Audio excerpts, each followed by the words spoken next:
एक बार की बात है, जबलपुर नामक एक गांव हुआ करता था। वह गांव चारों तरफ से जंगल से घिरा हुआ था। उस गांव में 3 दोस्त रहते थे। एक का नाम सूरज, दूसरे का राकेश और तीसरी एक लड़की थी जिसका नाम पूजा था। तीनों अपनी पढ़ाई पूरी कर शहर से लौट आए थे और गांव में अपना नया काम धंधा शुरू करना चाहते थे। अरे दोस्तों, अब तो हमारी पढ़ाई भी पूरी हो गई है, क्यों ना हमें मिलकर कोई नया काम शुरू करना चाहिए। हाँ, हमें अपना नया काम तो शुरू करना है, लेकिन शुरू क्या करें? मुझे तो इसका कोई आइडिया नहीं है। तुम्हें कुछ पता है इसके बारे में तो बताओ। हाँ, हमें अपना खुद का काम धंधा तो शुरू करना ही होगा, वरना इतनी पढ़ाई करने का क्या मतलब। लेकिन पूजा, हम क्या नया काम शुरू करेंगे? वैसे भी अब तो शाम हो गई, क्यों ना हम लोग कल सुबह इसी चौपाल पर मिलते हैं। ठीक है। फिर वे तीनों लोग वहां से अपने अपने घर चले जाते हैं और अपने अपने घर जाकर वे तीनों इस सोच में पड़ जाते हैं कि क्या काम शुरू करेंगे।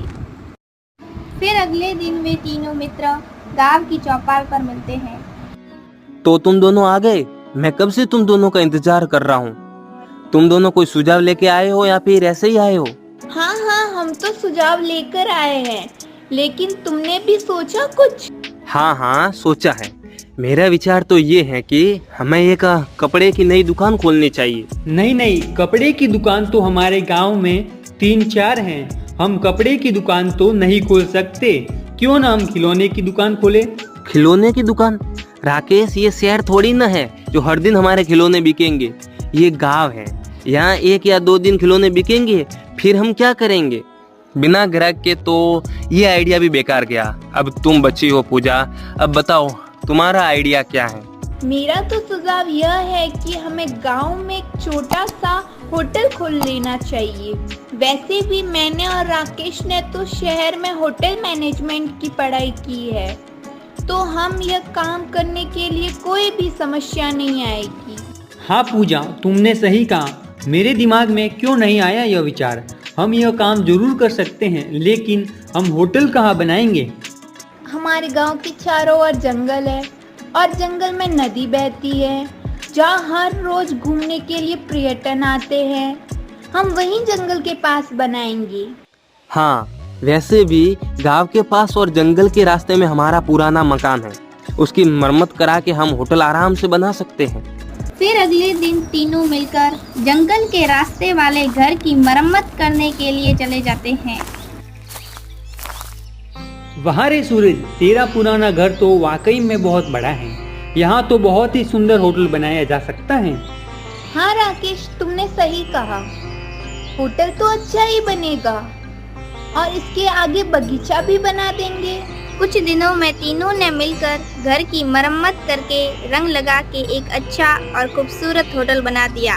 और एक दिन वे बगीचा बनाने के लिए होटल के बाहर खुदाई कर रहे थे, तभी अचानक उन्हें एक संदूक मिला। अरे रुको राकेश, यहाँ पर ये संदूक कहाँ से आया?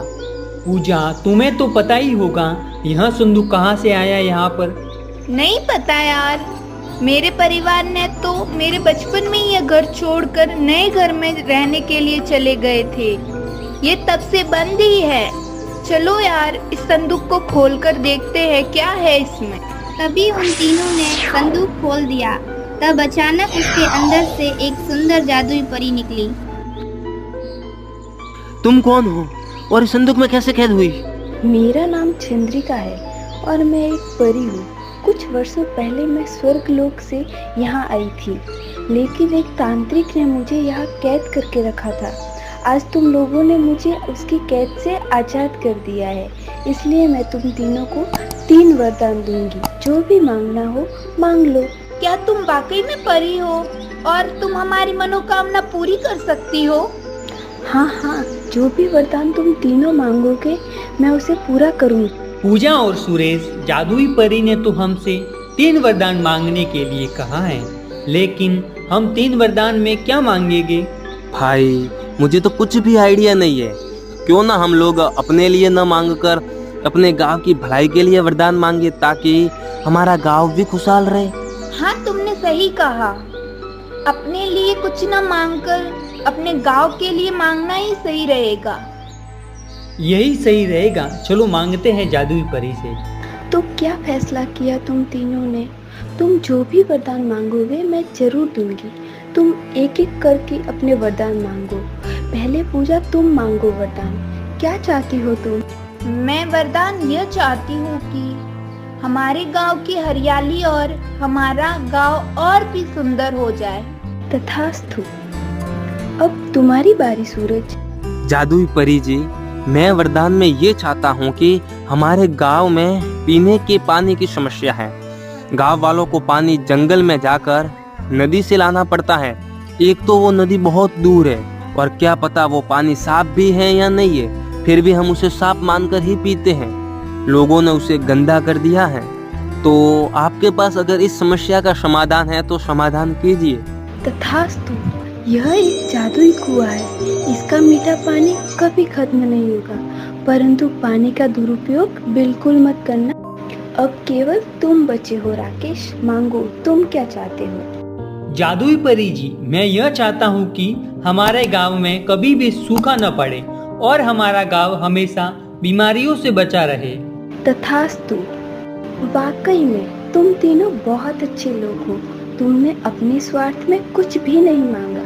जो भी मांगा अपने गांव की भलाई के लिए मांगा।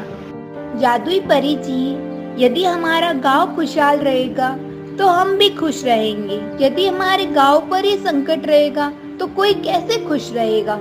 हमारे लिए तो हमारे गांव की खुशी में ही हमारी खुशी है। वाकई में तुम तीनों अच्छे व भले लोग हो, इसलिए मैं मेरी ओर से तुम तीनों को कुछ उपहार देना चाहती हूँ। कैसा उपहार? ये लो खजाना। इस खजाने पर तुम जैसे अच्छे लोगों का हक है। आज से ये खजाना आपका हुआ। खजाना देकर जादुई परी गायब हो गई।